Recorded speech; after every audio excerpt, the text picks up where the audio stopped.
ទាំងថ្ងៃបងចង់ឲ្យអូនជប់កាត់អំពីរឿងរ៉ាវដែលកើតប៉ុណ្ណោះកុំពីបាចិត្តទេចូលណៃដូចជីវិតអូនសាជាថ្មីហើយត្រូវពង្រឹងស្មារតីជប់កាត់ពីព្រមដែលមានចិត្តអាប់ទៅគេថាតែហាតែទៅថា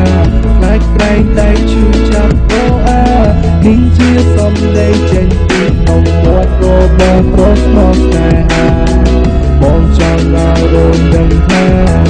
បងមានស្នេហ៍ក្នុងជីវិតទោះបងសងទេចំរៀងហើយផ្ញើទៅជួយស្យាតនយកណា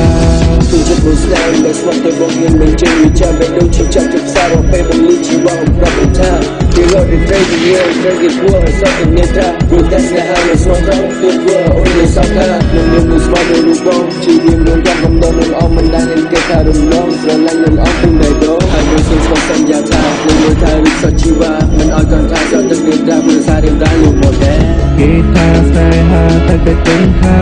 ខ្លាចក្រែងតែឈឺចាប់អូអា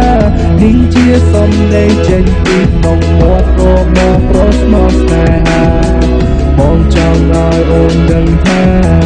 បងមានស្នេហ៍ក្នុងជីវិតទើបបងសងទេចំរៀងហើយផ្ញើទៅជូន